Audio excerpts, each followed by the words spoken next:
Yesus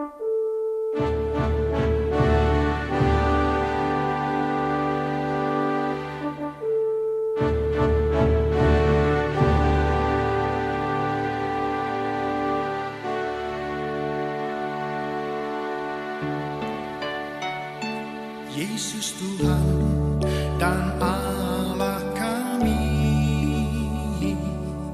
Engkau layak menerima pujian, hormat dan kuasa, sebab Kau telah ciptakan segalanya. Oleh karena kehendak-Mu, semuanya itu telah ada dan diciptakan untuk kemuliaan-Mu. Terpujilah Tuhan.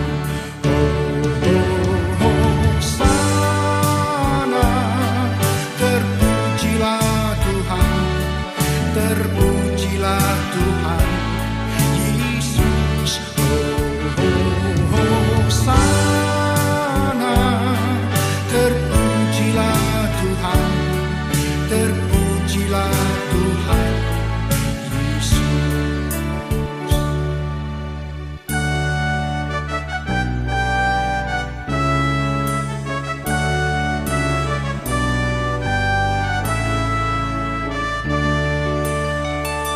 Yesus Tuhan dan Allah kami, Engkau layak menerima pujian, hormat dan kuasa, sebab Kau telah ciptakan segalanya.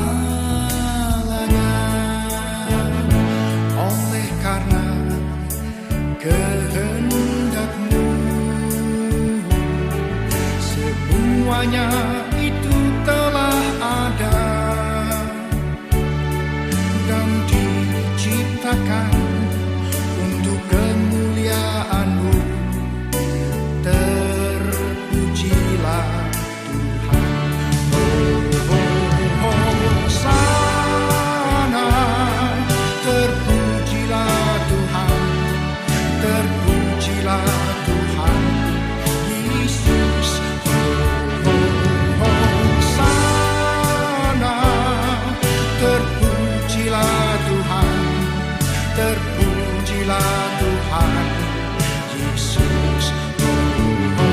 Hosana, terpujilah Tuhan, terpujilah Tuhan Yesus. Hosana, terpujilah Tuhan, terpujilah Tuhan Yesus.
Shalom Bapak Ibu Saudara yang dikasihi Tuhan Yesus Kristus.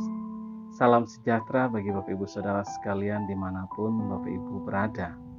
Renungan pagi hari ini dengan judul 3 perkataan yang harus kita hindari. Menurut sebuah penelitian, rata-rata setiap hari seorang wanita mengucapkan 20.000 kata dan pria mengucapkan 7.000 kata. Tetapi ada penelitian lain yang berkata bahwa laki-laki dan perempuan pada dasarnya setiap hari mengucapkan jumlah kata-kata yang sama, yaitu kurang lebih 16.000 kata per hari. Pada dasarnya, jumlah kata yang terucap dari mulut kita berbeda-beda menurut masing-masing orang. Tiap-tiap orang mengucapkan kata-kata yang berbeda-beda sesuai dengan kondisi situasi yang terjadi pada hari-hari dalam hidupnya. Juga hal itu tergantung pada sifat dan kebiasaan pribadi masing-masing orang. Bapak Ibu yang dikasihi Tuhan, apapun yang keluar dari mulut kita, yaitu ucapan kita, hal yang terpenting dari semuanya itu adalah apakah perkataan kita itu berkenan di hadapan Tuhan atau tidak? Apakah perkataan kita itu membangun atau menjatuhkan? Apakah perkataan-perkataan kita adalah perkataan-perkataan yang kudus, suci, dan benar, ataukah perkataan-perkataan yang penuh dengan dosa? Ya, Bapak Ibu Saudara, kita bisa berdosa karena perkataan kita. Di dalam kitab Efesus pasal 5 ayat 3 sampai dengan ayat yang keempat tertulis demikian. Tetapi percabulan dan rupa-rupa kecemaran atau keserakahan disebut saja pun jangan di antara kamu, sebagaimana sepatutnya bagi orang-orang kudus.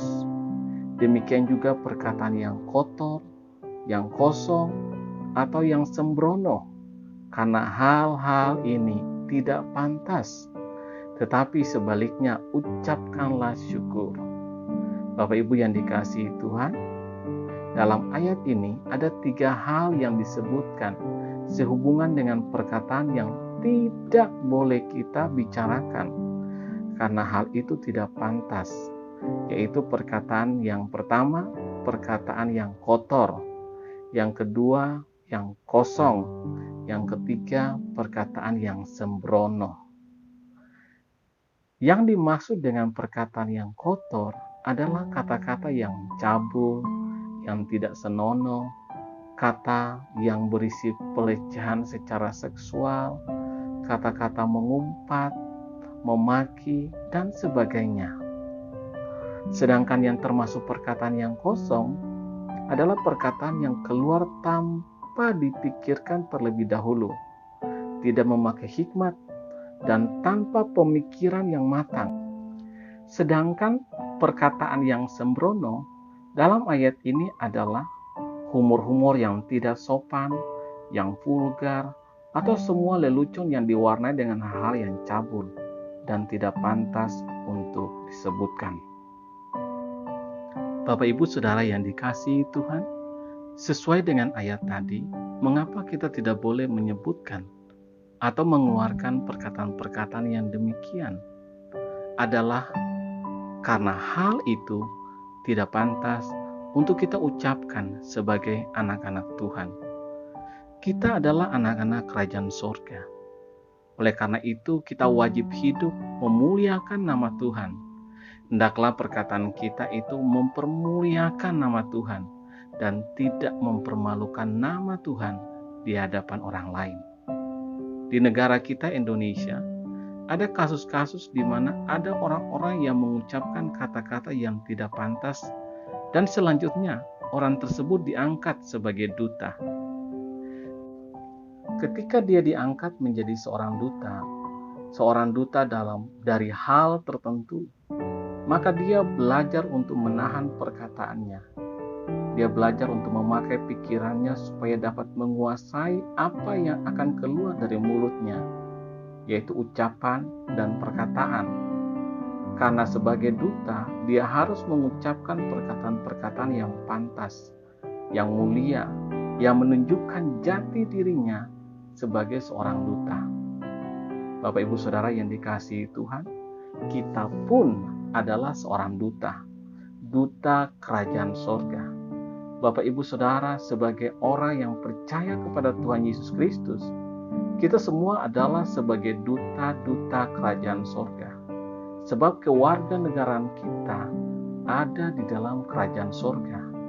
Oleh karena itu, saudara, perkataan kita pun hendaknya mencerminkan jati diri kita sebagai duta dan warga kerajaan sorga. Amin. Kita harus senantiasa dapat menjaga setiap perkataan kita.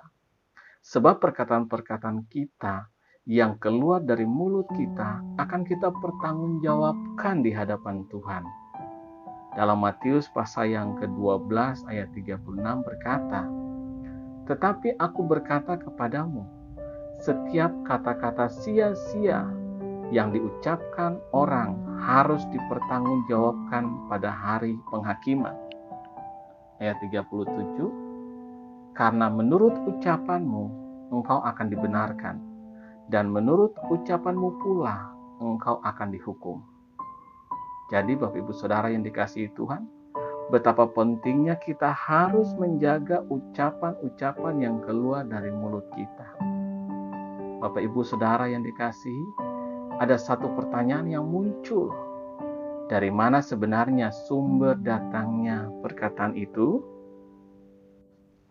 Nah, kata-kata atau ucapan yang keluar dari mulut kita itu berasal dari hati. Setiap perkataan mencerminkan kondisi hati seseorang. Dalam Matius pasal 12 ayat 34-35 tertulis bahwa yang diucapkan mulut itu meluap dari hati. Orang yang baik mengeluarkan hal-hal yang baik dari perbendaharanya yang baik, dan orang yang jahat mengeluarkan hal-hal yang jahat dari perbendaharanya yang jahat. Jadi Bapak Ibu Saudara yang dikasihi Tuhan, masalah dari perkataan kotor, perkataan kosong, perkataan sembrono itu ada di dalam hati manusia. Jangan ada yang beralasan hanya kata-kata saya saja yang kotor, tetapi hati saya tidak. Tidak bisa demikian Bapak Ibu Saudara yang dikasihi Tuhan. Sebab kata-kata kita adalah cerminan dari hati atau isi hati kita. Firman Tuhan hari ini mengajar kita supaya kita dapat membereskan hati kita, membersihkan hati kita, supaya perkataan-perkataan kita adalah perkataan-perkataan yang benar dan perkataan-perkataan yang berkenan kepada Tuhan. Dalam Yakobus pasal 1 ayat 21 berkata, "Sebab itu buanglah segala sesuatu yang kotor dan kejahatan yang begitu banyak itu, dan terimalah dengan lemah lembut firman yang tertanam di dalam hatimu, yang berkuasa menyelamatkan jiwamu." Kita harus mengisi hati kita dengan firman Tuhan, supaya hati kita terus-menerus dibaharui, dibersihkan, dan dibereskan oleh Tuhan. Sehingga pada akhirnya perkataan-perkataan kita menjadi perkataan-perkataan yang seturut dengan firman Tuhan. Amin Bapak Ibu. Dalam Yohanes pasal 7 ayat 38 firman Tuhan berkata, "Barang siapa percaya kepadaku, seperti yang dikatakan oleh kitab suci, dari dalam hatinya akan mengalir aliran-aliran air hidup." Inilah kuncinya Bapak Ibu. Kalau kita sungguh-sungguh percaya kepada Tuhan Yesus Kristus, Sang Firman yang telah menjadi manusia itu, maka dari dalam hati kita akan mengalir aliran-aliran hidup. Dan aliran-aliran air hidup itu mengalir keluar perkataan kita, mengalir lewat ucapan kita. Perkataan dan ucapan kita adalah perkataan yang membangun, perkataan yang kudus, dan perkataan yang berkenan di hadapan Tuhan. Jangan anggap biasa Bapak Ibu Saudara humor-humor yang sifatnya cabul. Di dalam pergaulan kita setiap hari di lingkungan sekolah, kantor, pekerjaan, bahkan pelayanan sekalipun, kita harus menjaga agar tidak ada humor-humor yang cabul, perkataan-perkataan yang tidak senonoh, tetapi Pergunakanlah perkataan-perkataan kita adalah perkataan yang menunjukkan jati diri kita sebagai warga kerajaan sorga. Bapak Ibu, biarkanlah renungan pagi hari ini menjadi berkat dan kekuatan buat Bapak Ibu Saudara sekalian, di mana kita dalam hidup kita setiap hari, mari kita berubah oleh firman Tuhan yang ada di dalam hati kita. Jadikanlah hidup kita menjadi hidup yang berkenan di hadapan Tuhan. Tuhan Yesus memberkati kita semua. Mari kita tundukkan kepala, kita berdoa. Bapa di sorga, kami datang kepadamu Tuhan pagi hari ini. Kami percaya Engkau Allah yang ada dalam hati kami. Dan kami percaya ada aliran-aliran air kehidupan yang keluar lewat perkataan kami, sehingga perkataan kami menjadi jati diri kami, di mana kami adalah duta-duta kerajaan sorga. Kewarganegaraan kami adalah warga kerajaan sorga, sehingga setiap perkataan kami mencerminkan kerajaan sorga. Engkau Allah memberkati kami, Engkau Allah menuntun kami, ketika kami ada di mana saja, biarlah hidup kami adalah hidup mempermuliakan nama Tuhan. Tuhan berkati kami, apa saja yang kami perbuat boleh menjadi berhasil, sebab kami percaya Tuhan beserta kami, Tuhan yang memulihkan, Tuhan yang menyembuhkan kami, Tuhan yang memberkati kami. Di dalam nama Tuhan Yesus Kristus, kami berdoa kepada Bapa di sorga. Haleluya. Amin. Demikian firman Tuhan pada pagi hari ini. Sampai ketemu lagi dalam firman Tuhan di besok hari. Tuhan Yesus memberkati Bapak Ibu Saudara sekalian. Haleluya. Amin.